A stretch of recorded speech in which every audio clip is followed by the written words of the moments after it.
पहुंचा। कहोद ऋषि ने अपनी पत्नी के गर्भ में जो बच्चा था उसको श्राप दे दिया, विकलांग होगा। शिव जी ने कहा चिंता मत कर, मैं हूं, चिंता ना कर। जैसे उस मां ने कहा 7 बार मेरे बच्चे चले गए और भगवान ने दिए तो 6.5 महीने के दिए, और डॉक्टर कह रहा है ये भी जाएंगे, पर बाबा ने उसको रखा। बाबा, एक बेटी एक बेटा मेरे बाबा ने मुझे दिया। 6 महीने के बच्चे, माओं से पूछो, वो बता सकती हैं कि 6 महीने का बच्चा कैसे ही रह सकता है, ये माताओं से पूछा जाए।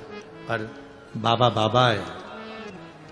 अकाल मृत्यु वो मरे जो काम करे चंडाल का, काल उसका क्या बिगाड़े जो भक्त हो महाकाल का। जो शिव की आराधना में लगा हो, शिव भक्ति में लगा हो, वो कहां ना बचे। कहो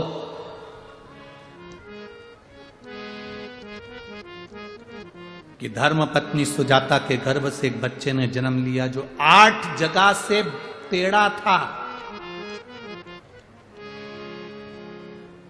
8 जगह से विकलांग था। उसका नाम अष्टावक्र जी रखा गया। वो अष्टावक्र जी 4 वर्ष की अवस्था धारण कर कर भगवान की भक्ति में डूब गए। इतने भजन करे, इतना तप साधना करा। एक बार अष्टावक्र जी को मालूम पड़ा उनके पिता कहोद ऋषि राजा जनक के यहां पर गए, और राजा जनक के यहां पर एक यज्ञ रखा गया था, जिस यज्ञ को करना तो था, पर उस यज्ञ का नियम था कि उस यज्ञ को करने से पहले बंदी ऋषि, एक ऋषि थे जिनका नाम था बंदी, वो ऋषि उसको शास्त्रार्थ में हरा दे। जो बंदी ऋषि को शास्त्रार्थ में हरा देगा वही इस यज्ञ को करा पाएगा, और अगर बंदी ऋषि शास्त्रार्थ में नहीं हारे तो जो व्यक्ति शास्त्रार्थ में हारा है उसको नदी में डूबकर प्राणों को त्यागना पड़ेगा। कहोद ऋषि राजा जनक के यहां यज्ञ करवाने के लिए गए तो बंदी ऋषि से शास्त्रार्थ हुआ। बंदी ऋषि के सामने कहोद ऋषि हार गए। हारते से उनको नदी के पानी में डुबो दिया गया, उनके प्राण छूट गए। ऐसे कई ऋषि ऐसे कई ऋषि बंदी ऋषि के सामने हार जाते थे, उनको पानी में डुबो दिया जाता था। अब की बार 6 साल के अष्टावक्र जी आ गए। राजा जनक के यहां जैसे अष्टावक्र जी आए, 8 जगह से टेढ़े थे, 8 जगह से तिरछे थे। सभा में बैठे हुए सारे लोग हंसने लगे कि ये बालक जो 8 जगह से टेढ़ा, ये बालक जो शरीर से विकलांग है, ये शास्त्रार्थ करेगा। सारे सभा में बैठे हुए लोग हंस रहे थे, और अष्टावक्र जी ने राजा जनक जी से कहा तुम्हारी सभा में जितने बैठे हैं ये विद्वान नहीं है।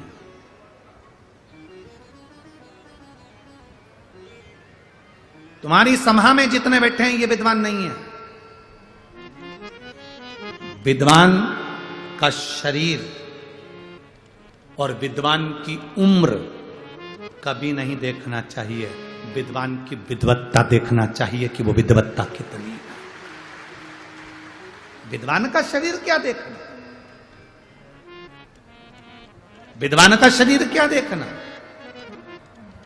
दुनिया में कई लोग ऐसे हैं जो दिन रात बैठकर ये विचार करते रहते हैं महाराज जी ने कौन से कपड़े पहने, इस कलर का तो कपड़ा पहनना ही नहीं चाहिए। लोग भगवा कपड़े धारण करते हैं, लोग सफेद कपड़े धारण करते हैं। महाराज ने ये पहन लिया, उसने ये पहन लिया, उसने वो पहना, उसने वो खाया, उसने ये करा, उसने वो करा। शिव महापुराण की कथा कहती है विद्वान का ना तो शरीर देखा जाता है और विद्वान का ना उसकी उम्र देखी जाती है। विद्वान से तो मतलब ये रहना चाहिए कि बस उसमें विद्वत्ता कितनी है, वो आपको परमात्मा से मिला दे, परमात्मा आपसे मिल जाए, आप परमात्मा के हो जाओ, परमात्मा आपका हो जाए। इससे ज्यादा कुछ नहीं,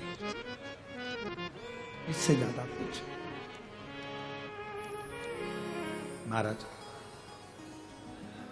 अष्टावक्र जी से कहा गया यहां पर एक बंदी ऋषि रहते हैं, अगर उनसे आप शास्त्रार्थ करेंगे और जीत गए तो आप यज्ञ करा पाएंगे। बंदी ऋषि से अष्टावक्र 6 साल के अष्टावक्र जी ने शास्त्रार्थ करा, बंदी ऋषि हार गए। पूछा राजा जनक ने इनकी सजा क्या है। जो सजा ये सारे ऋषियों को देते थे वही इनको दिया जाए, इनको पानी में डुबो दिया जाए। बंदी ऋषि को पानी में डुबोने लगे। हाथ जोड़कर बैठ गए बंदी ऋषि, मुझे पानी में मत डुबो। जितने ऋषि पानी में डूबकर मरे थे मैं उनको वापिस जीवित करता हूं और हाथ में जल लेकर सबको वापिस उस नदी से बाहर निकाल दिया, जिसमें अष्टावक्र ऋषि के पिता भी थे कहोत।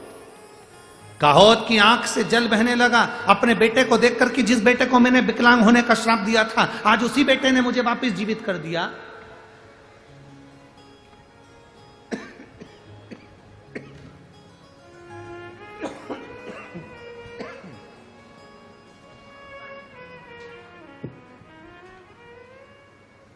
जिस बेटे ने, ये साउंड आपका 2 दिन से पूरा गला खींच रहा है, बहुत खींच खींच कर बोलना पड़ रहा है और पूरा गला बेकार हो चुका है।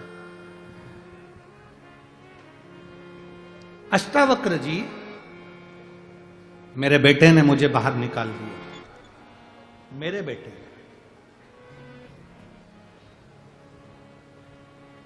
को गले से लगा लिया, हृदय से लगा लिया। आज मेरा बेटा मुझे बचा लिया। जिस बेटे को मैंने श्राप दिया था, जिस बेटे को मैंने श्रापित करा था, उस बेटे ने मुझे बचाया। कभी कभी अपने कर्म पर भी अपन को रोना आता है कि मैंने गलत क्यों कर दिया। आप में से कई माताएं ऐसी बैठी है और कई भाई ऐसे बैठे हैं, किसी को गाली देने के बाद, अपशब्द कहने के बाद में पछतावा होता है कि मैंने अपशब्द क्यों बोला, मैंने क्यों गुस्सा करा, मैंने क्यों क्रोध करा, मैंने क्यों आड़ा टेढ़ा बोला, मैंने क्यों किसी को अपशब्द बोला। हम किसी को पहचानते नहीं, हम किसी को जानते नहीं, हम किसी से मिले नहीं, हम किसी से जुले नहीं, उसके बाद हमारे मन में हम पाप लेकर आ गए, हमने उसकी बुराई करना प्रारंभ कर दी, हमने उसके लिए गलत बोलना प्रारंभ कर दिया, हमने उसके लिए मोबाइल पर गलत गलत कमेंट्स करना प्रारंभ कर दिया। हम उससे मिले ही नहीं आज तक, हम उससे बात ही नहीं करे आज तक। किसी ने किसी के लिए बुरा लिखा और तुमने उसके लिए बुरा लिखना प्रारंभ हो गया। अरे भाई, एक बार तो उससे मिलते, एक बार तो उससे जाकर बैठते, उससे चर्चा करते, इसके बाद अगर वो गलत होता तो तुम खूब कमेंट्स करो।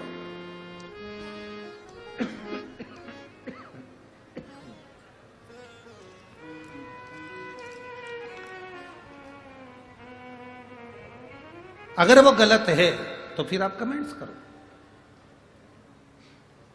अगर फिर वो गलत है तो फिर तुम्हें जो बोलना है बोलो, जो लिखना है लिखो।